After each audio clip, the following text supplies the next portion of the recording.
Welcome to Love Lies Nature. I'm your host, a man who's seen the highs and lows of love and life over the past 4 decades. With wealth and experience on my side, I've learned that not everyone deserves your trust or your heart.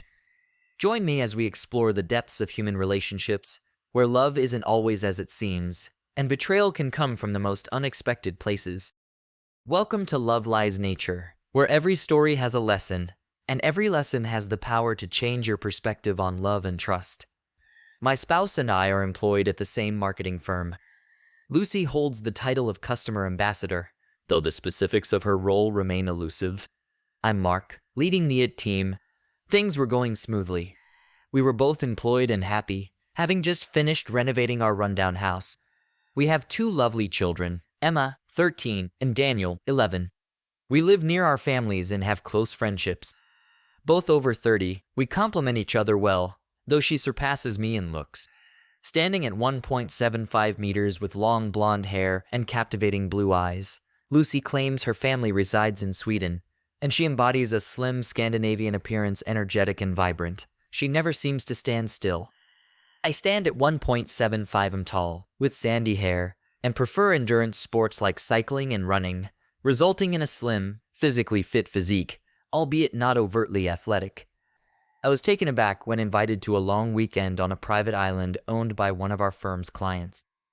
Our CEO, Jack Edwards, explained that he, along with his wife Margaret, several directors, and their partners, would attend. Lucy was also invited due to her role as the client's main contact. It seemed I was there for number crunching, but hey, don't question a good opportunity. Jack emphasized the client's wealth and potential significance to our firm, mentioning an early Friday departure and Monday return on a private charter with all expenses covered. Lucy seemed well informed, having worked closely with the client for months and eagerly anticipating the free weekend. Although I inquired about the plans, she didn't have much information, so I asked about the client. Lucy explained that his name was William Fellows, in his mid-40s, exuding confidence and inheriting a family fortune. She seemed somewhat fascinated, describing him as assertive and reserved. Great, I thought to myself, he sounds like an arrogant idiot, but I decided to keep that observation to myself until the weekend. 2 weeks later, on a Friday morning, we found ourselves aboard a private charter plane. I must admit I was impressed. If the island belonged to him, it must be quite luxurious. I wasn't sure what to expect, but it appeared vast, perhaps 5 miles long and a couple of miles wide. As we approached for landing, it resembled a 5-star resort with main buildings positioned behind a crescent-shaped white sandy beach. Lucy was thrilled, and the others shared her excitement. After settling into our rooms, we joined our host for lunch on the veranda overlooking the bay.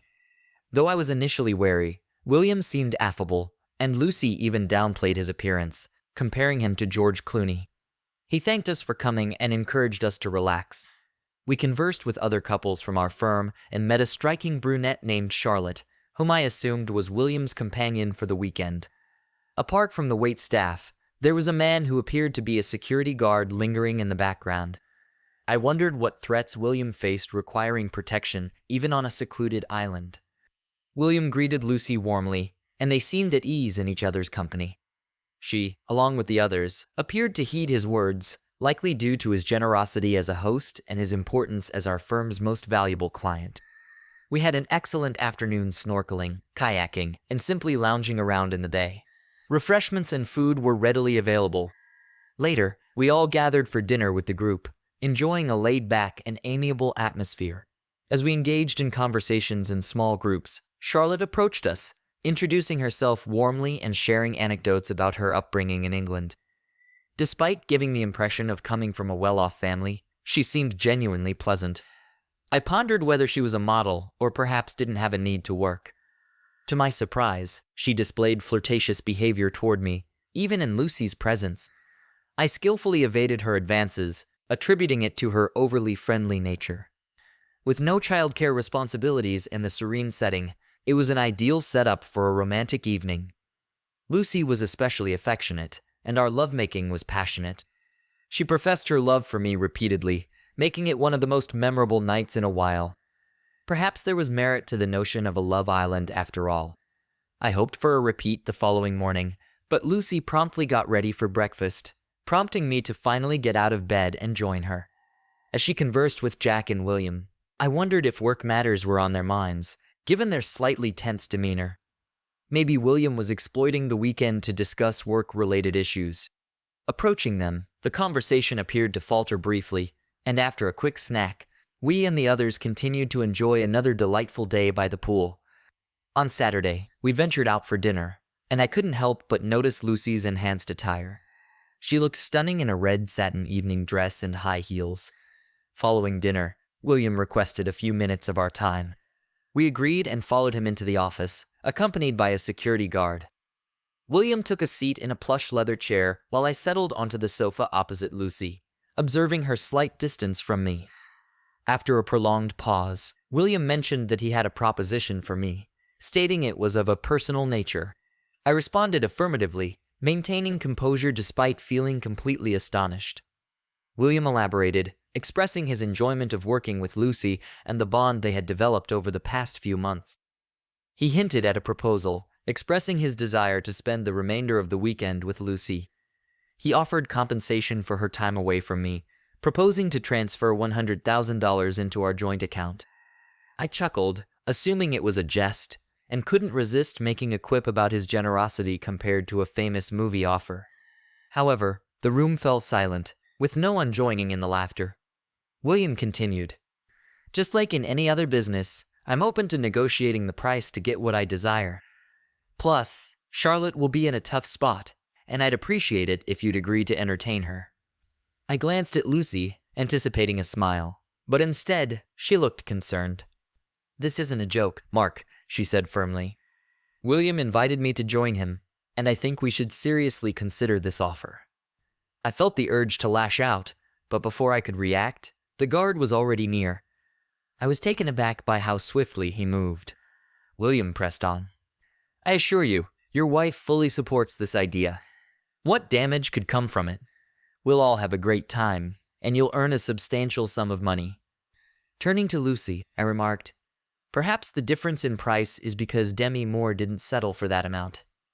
Lucy winced at my comment, but wisely chose to remain silent. My mind raced as I struggled to think clearly, my breathing growing labored. I glanced at the guard, whose demeanor had shifted entirely. He appeared wary, focusing intently on my movements, and with good reason, given my strong desire to strike William. "What's your name?" I asked, my voice strained. "Ex-military, judging by your demeanor. You must deal with this sort of thing often." "Shane, sir," he replied calmly. "I can't comment on this matter, and if you were to attack your boss, I reckon I could handle you." Shane flashed a smile, perhaps just to prevent you from doing so, sir. Turning back to William, I retorted, "It's fortunate you brought him along, otherwise I might have knocked you senseless." William remained unfazed. "Let's not rush, Mark. Much depends on this." Lucy interjected, urging me to consider. "Think about it, Mark, just a few days, and the money could change our lives forever." I was devastated.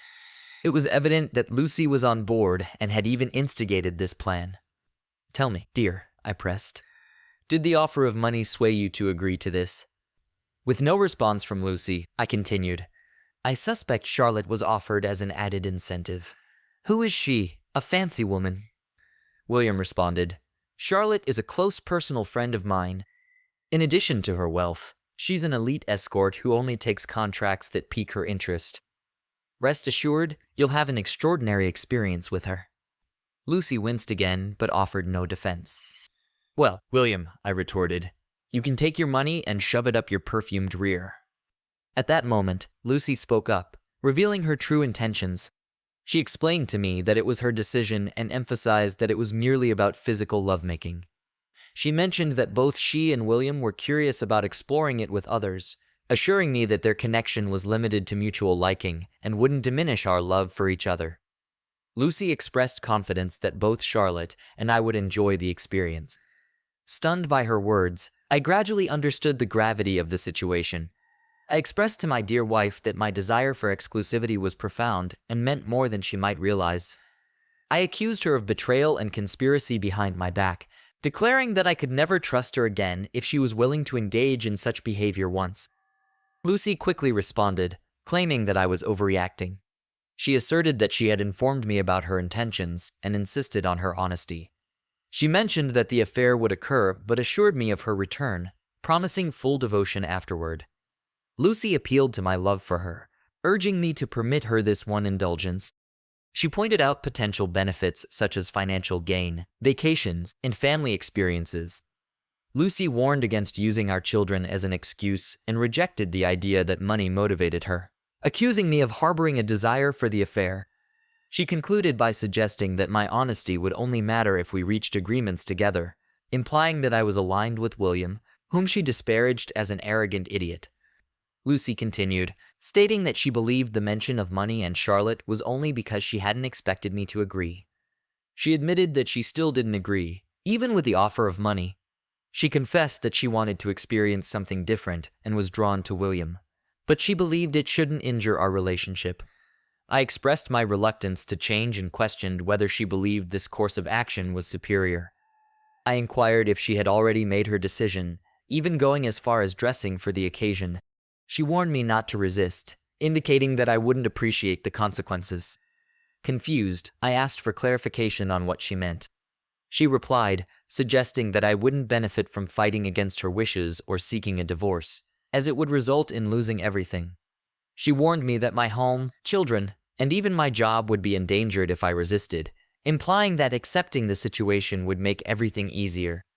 She mentioned seeing me the next day and assured me of her love and exclusivity. Feeling suffocated, I knew I had to leave before losing control. Struggling to breathe, I stood up and made my way to the door. Despite Lucy calling my name, I continued moving. In the hallway, Charlotte approached and embraced me, offering reassurance. I turned to her, acknowledging her presence. "Who are you? A damn consolation prize." She walked away confidently. I continued walking and eventually reached outside, but I didn't feel well.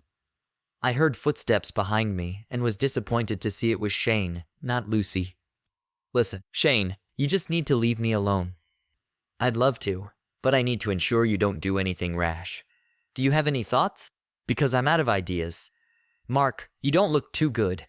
Just sit against the wall, pull your knees up, and focus on taking long, slow breaths." Feeling weak, I lacked the strength to argue.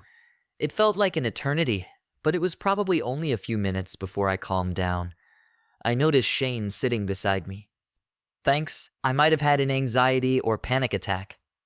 "You looked pretty pale, but now you seem better. So, Shane, any idea on how to get out of this mess?" Shane replied, "Honestly, you can't leave the island today. There are no boats, and the plane and pilot left for another charter. You could try radioing for help, but a cheating wife isn't exactly an emergency. I'm relieved you see her as unfaithful. She doesn't seem to grasp it, and I'm starting to doubt myself. What should I do? I can't even confront him now because of you." "Yes, sorry about that. I'd step aside, but it would ruin my career." After a pause, Shane suggested, "Think about your next move and come up with a plan. Whatever you decide can wait until Monday. It's like in the army, strategize. Keep quiet about your intentions." The problem is I'm clueless about what to do. They seem to have everything figured out, and I'll just have to endure tomorrow and Monday while you babysit me. After a pause, Shane continued, "There's a cargo ship arriving early Monday. You could hitch a ride if you want to avoid the plane with everyone else leaving. They can't stop you. No one wants to be accused of kidnapping. I can even accompany you. This deal is losing its appeal. I don't like being on the wrong side, even if it's well-paying." "Okay, that's helpful. I just need to get through tomorrow. How about we go hiking around the island tomorrow morning to distract you? Think about Charlotte. She seems nice, and you've got nothing to lose. If you don't want to go back, you can crash in one of the booths tonight."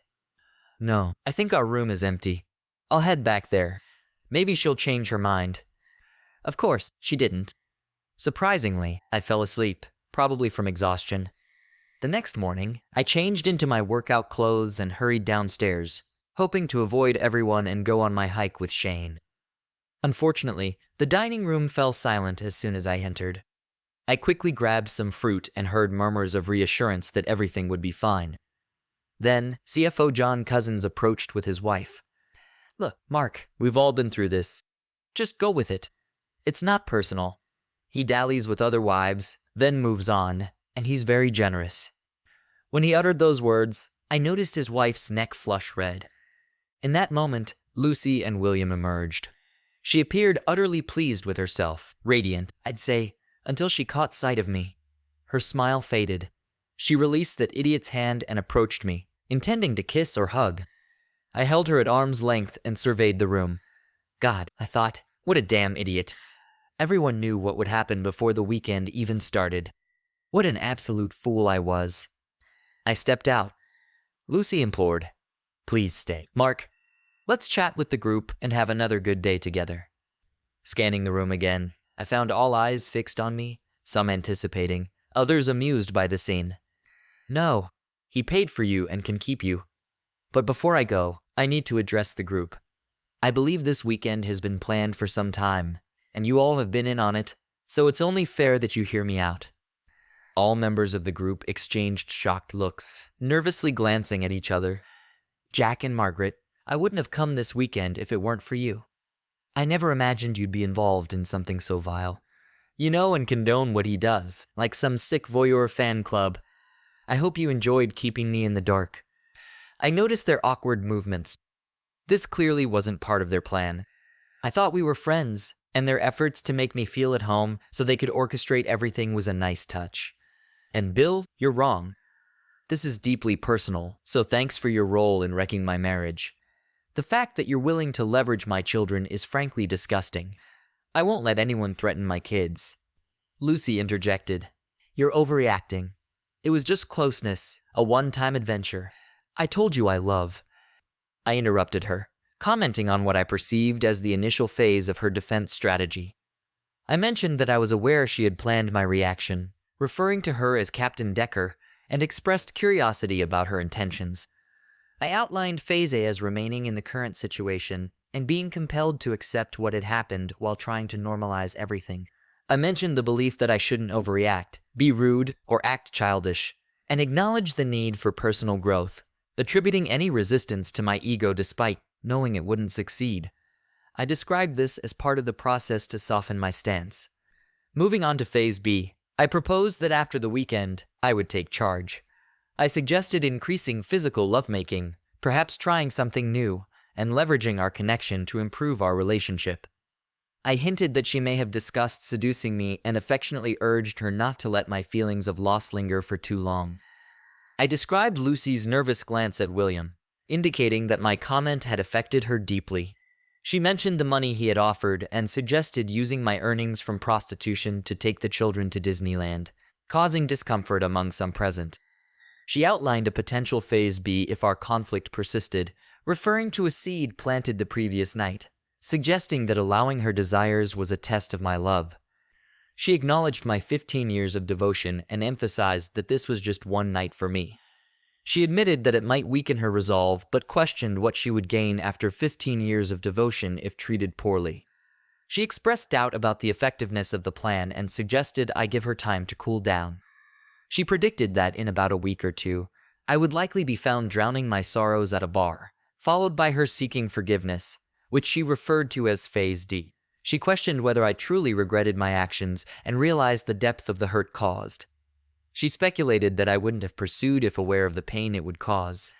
She suggested I would profess love, beg, and cry, but expressed doubt about the effectiveness of this approach due to my public displays of affection with William. She concluded by stating that Phase D wouldn't work and hinted at the necessity of a backup plan. She referred to Phase D as threats, suggesting that she would take all the money, the house, and turn the children against me. She hinted at the possibility of losing my job and speculated about William providing top-notch lawyers for her. She described potential consequences of me ending up sad, broke, and alone, even suggesting the threat of moving in with him and living happily ever after with our kids. This last statement prompted a reaction from William, indicating his reluctance to such an idea. Lucy finally found her voice. "It's not such a big problem," she began. "Why don't we just relax and give ourselves time to think?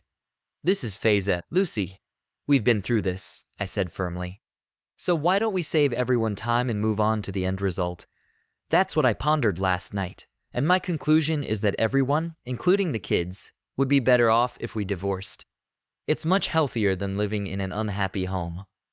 In the end, it was clear that neither of us could find happiness in the midst of this turmoil. I asserted that despite any attempts to prevent me from seeing my children, I knew I was a good father, and ultimately, that's what mattered. I expressed doubts about receiving support from her family and friends once they learned of her actions. Money was never my priority, it had always been about her. There was a moment of stunned silence among everyone present as I questioned if anyone had more tricks up their sleeves or if I had missed anything. When there was no response, I addressed Jack, stating that he could keep his job, but I would see him in court for wrongful termination, as my job depended on having my wife as a client, which seemed to be the underlying reason for the situation. With that, I left, and the room fell silent. Shane followed me as usual. As we exited, Shane chuckled. Well played. Looks like you took to heart the advice of keeping the plan to yourself. I couldn't help but smile. Yeah, seems I botched that idea. Shane actually laughed as we left the building. Good thing you stuck to civilian life. You'd never have cut it in the army. Anyway, let's go. Shane grabbed his backpack and set off at a leisurely pace up the coast. After a mile, I struggled to keep up and began to wonder if it was a mistake. I heard him shout something from ahead about how physical exertion is a great way to distract from mental anguish. My burning muscles and lungs seemed to agree. The scenery was awe-inspiring, and Shane proved to be excellent company. He transitioned from inquiring about me to sharing amusing anecdotes from his days in the British Army.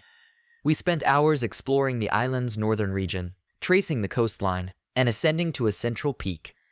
When Shane proposed jogging downhill for our return, I struggled to keep pace, suspecting he slowed down either to assist or tease me, depending on one's perspective. By noon, we were back, and while I was gasping for breath, Shane, a former physical education instructor, assured me of my decent fitness level. Feeling drained, I made my way to my room, finding Lucy absent, which led me to wonder if she was earning extra money. After a refreshing shower, hunger drove me to the dining room in search of sustenance, only to be disappointed yet again by the presence of William and Lucy. Shane lingered in the background, looking remarkably fresh and dapper in a suit. William, in his usual confident manner, began to address me. Mark, my dear friend, I believe we started off on the wrong foot, and I want to extend my apologies. I never encountered issues like this in my past relationships, and I certainly didn't intend to jeopardize your marriage. It's too late, I replied bluntly. You've completed the deed. I wish to retract my request to spend tonight with your wife and increase the compensation. With these words, William handed me a document. I opened it and found a check for $250,000. I glanced at Lucy, who seemed to be crying, and I couldn't resist commenting. You must have been quite skilled to earn that much, darling. Lucy's eyes sparked with anger. That's beside the point. We made a dreadful mistake, and we're trying to fix it. William acted like a gentleman and genuinely cared about your reaction. I chuckled at this notion. What's your notion of an ideal gentleman? Did he express gratitude after lovemaking? There's no need for jesting, Mark. This was simply a misjudgment on our part. We misjudged your response. It was a once-in-a-lifetime experience for both of us. You should appreciate Lucy's sacrifice to offer you and your children a better life. I questioned whether their actions were simply a misjudgment, expressing my clear opposition to their plan, which they disregarded. I pointed out that they could have stopped at any moment, but chose to continue until satisfying themselves. I tore up the check, sparing them from disgrace, but emphasized that the betrayal remained, doubting it could be repaired this time.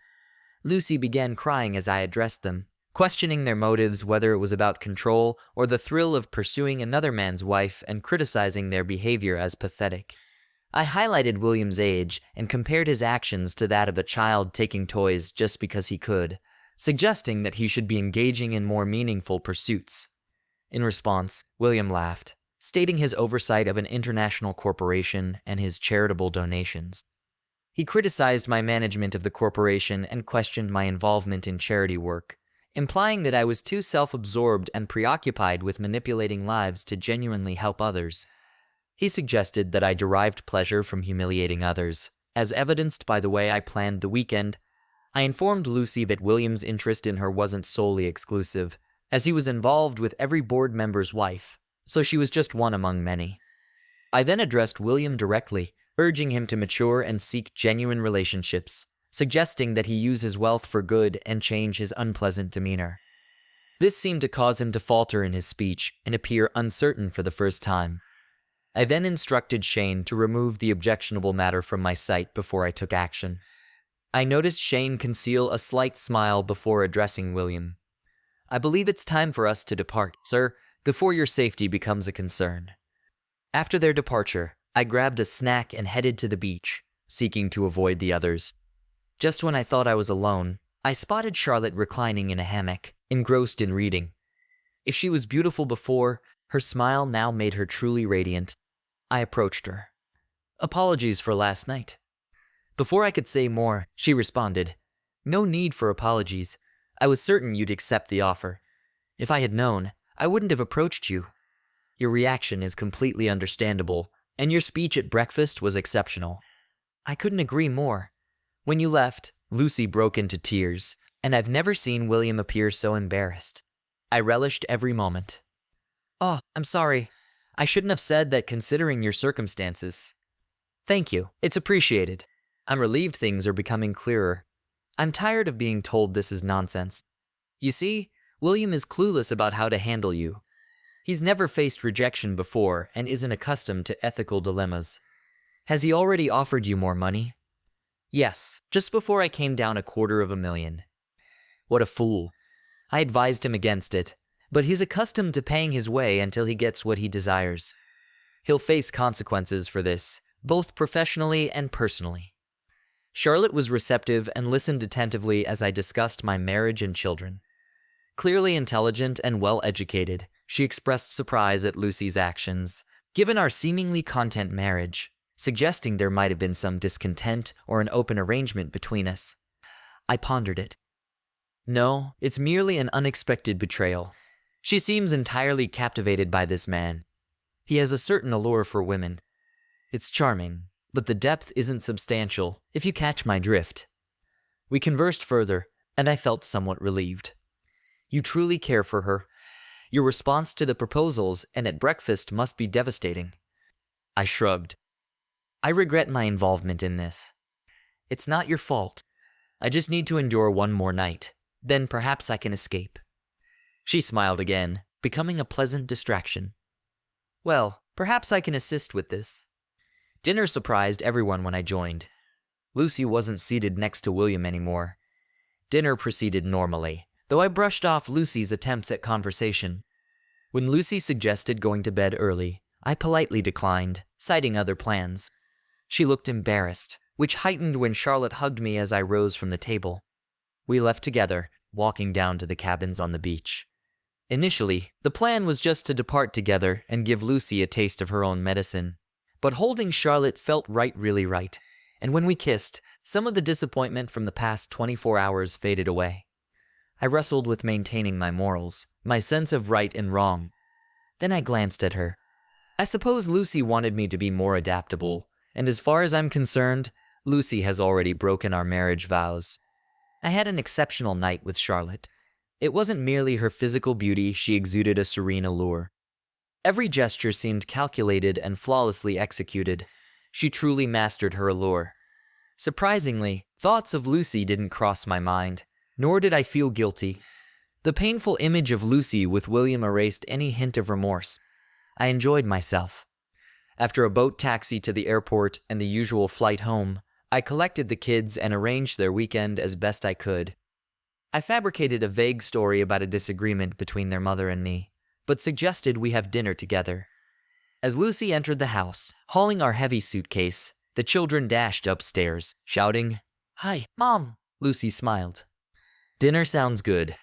Give me a few minutes to freshen up." "I'd prefer if you didn't, Lucy.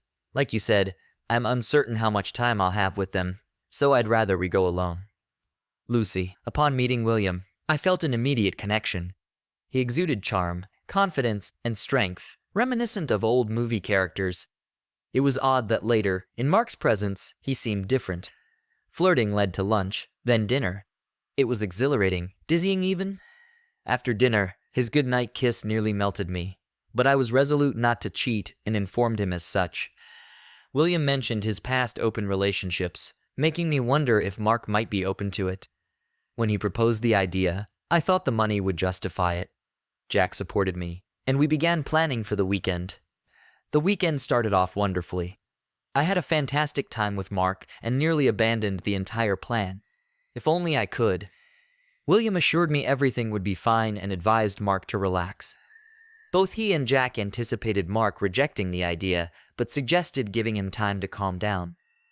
Mark's reaction was completely unexpected and upended our plans. The most surprising thing was his apparent illness. Although I wanted to chase after him, William reassured me that everything would be okay. He arranged to meet Charlotte, so when he didn't return, I assumed he stayed with her. I felt relieved. After waiting for months, I eagerly anticipated spending time with William. The moment he kissed me, I knew I would succeed. He led me to his bedroom, and even before I could undress, I was already filled with anticipation. William stood before me and undressed me delicately, treating me like a prized possession. I felt incredibly special. Despite his age, he was remarkably fit, and I wasn't disappointed by his physique or his masculinity. When I reached out to him, William pulled back and began kissing my entire body, exploring every inch. Gradually, he assessed my reactions and responded, seemingly understanding my desires perfectly. My first climax came quickly, thanks to his skillful touch. Upon regaining awareness, he rose and initiated a passionate kiss. His expertise in lovemaking left me in awe. As waves of sensation enveloped my body, I was now completely consumed by desire. As he intensified his rhythm, the next climax approached. William kept pace with me. Eventually, we both found solace in each other's embrace. In the middle of the night, confusion engulfed me as I mistakenly believed I was with Mark, only to be startled by another man beside me. Feelings of guilt and concern for Mark's whereabouts flooded my mind. Evidently, I had disturbed William, prompting him to wake and reassure me with a kiss, alleviating my guilt. The following morning, as I attended to my morning routine, William approached me from behind, exuding insatiable desire. Returning to bed, we held hands before I took charge, straddling him, enraptured by the passion and ecstasy reflected in his expression. Once again, our passion culminated in a final climax, fulfilling my every expectation and leaving me elated. Thanking William for the wonderful night, it felt natural to intertwine our hands as we descended the stairs to the dining room, eagerly anticipating another night together. However, when I glanced at Mark, everything unraveled. Swallowing my panic, Mark's explosive outburst disrupted everything. It became evident that he hadn't slept with Charlotte. Despite my preparations for his departure, I was unprepared for his unexpected anger. His cold rage was unsettling as he systematically dismantled my arguments with logical precision. Despite William's support, Mark's swift rebuttal left me wavering. After his departure, I collapsed into tears, and for the first time, William appeared uncertain. Upon regaining consciousness, I attempted to locate him to no avail. Jack and William then suggested halting everything by offering more money. When we later presented Mark with this offer, I was astonished by the outcome. William's once commanding presence had dwindled so significantly that he appeared trivial. Previously, his authority was such that I unquestioningly accepted his every word, but now it was undermined to the extreme. Despite his assurance that we could enjoy ourselves without jeopardizing my marriage, this plan disintegrated, leaving me uncertain about everything. I then erupted into an irrational fury, assuming I would extend my stay on the island for enjoyment. However, Jack's calm yet cutting response caught me off guard. "Don't be foolish, Lucy. If you want any chance of saving your marriage, seek forgiveness. Your words must be genuine and sincere." He doesn't seem inclined to change his mind. Personally, I couldn't disagree with anything he said during breakfast. I was even more startled when Jack informed William that things would never be the same again. He went on to affirm Mark's decency and argue that he didn't deserve any of the trouble we caused. William, he suggested, should heed his advice and mature. I was astounded to find Mark at the evening dinner. Despite my attempts to engage him in conversation, he simply ignored me. His departure with Charlotte left me devastated. Although I considered chasing after him, What could I say? After all, I had essentially encouraged him to leave and spent much of the trip rationalizing casual encounters. I felt enraged and betrayed, especially upon recollecting my own past actions with Mark. The fact that our actions were premeditated and widely known only intensified my feelings of guilt. I couldn't help but think I deserved it, perhaps hoping that mutual indiscretions could salvage our relationship. The flight back, sans Mark, made me realize the dire state of my marriage as he had found a way to leave the island ahead of us. I had never properly conversed with him following that incident. The gravity of my actions began to sink in, and waves of guilt overwhelmed me. I rationalized about the money who would turn down such an offer. My tears became uncontrollable sobs, verging on hysteria. Jack and Margaret grew increasingly worried about my well-being. Upon returning home, Mark was present but declined to have dinner with me and the kids. I nearly held it together until they departed. Then I broke down in tears once more. Being excluded from the meal felt like an ominous foreshadowing of my future. When I regained composure, I struggled to anticipate what to say when Mark returned. The dilemma was that everything I thought of echoed what he had already expressed, and I felt embarrassed to seek advice from my mother or friends. Upon arriving home, the kids retreated to their rooms, engrossed in their usual video games and phones. I observed Lucy in the kitchen, feeling a sense of unfamiliarity. She approached me, almost whispering, "Can we talk? Really talk?" I shrugged, thinking that we should address this eventually, so why prolong it? "I'm sorry, Mark. I assure you it was just a one-time thing, and I'll be yours again, faithful as before the weekend. I did it for the money. It could change our lives as a family. I did it for us. You did it for yourself. We were fine. Money wasn't an issue. You couldn't wait to jump into his bed. You must have enjoyed the fancy dinner and closeness overall. Everyone had a good time. You're overreacting. It shouldn't mean anything. You really should skip the excuses, Lucy. It's nonsense, and you know it. This wasn't casual, it was a premeditated betrayal. Arrogant, selfish, all those traits I detest, and now I loathe you. So you did the same to that woman?" "No, I didn't. I sought revenge because nothing seemed to penetrate your indifference. You couldn't see how it affected me. I wouldn't have even considered it if I had a faithful wife. And I hope it really stings so you might understand my pain. Only I didn't scheme this in advance, making myself look like a fool to everyone else. Speaking of which, how long did your secret scheme take? And was this your first time with him?" Her eyes widened. Then she seemed to grasp that this was a genuine and reasonable inquiry. It marked our inaugural dinner, and I sensed his interest in me. Jack and Margaret seemed to be probing, subtly asking if I was intrigued. The four of us dined together, and for the first time in my marriage, I felt a stir of attraction toward another man. His self-assurance was captivating. Knowing it was wrong, I resisted vehemently, avoiding an affair. Then William floated the idea of broaching the subject of opening up our relationship with you and gauging your thoughts on change. We briefly discussed it one evening, but it was evident you wouldn't consent. Then he proposed this plan, thinking the money would sway you. As the trip neared, nerves set in, and he suggested inviting Charlotte to ensure your agreement. Though I wasn't keen on the idea, by then I simply wanted it to unfold. I thought even if you didn't wholly endorse it, we could bounce back. But at breakfast, you shattered these notions, and I began to grasp the consequences of my actions. Was it worth it? Lucy sighed. No, definitely not. I got swept up in the moment and heeded his words. I never intended to hurt you. Oh, so unintentional pain. Straight to phase D. You seem to be enjoying this. Your energy during breakfast said it all. Now you're just telling me what I want to hear. Sorry. The honest answer is yes, I enjoyed it. He was good. It wasn't about being bigger or better, just different. It was exhilarating, a new thrill, and I was captivated by it.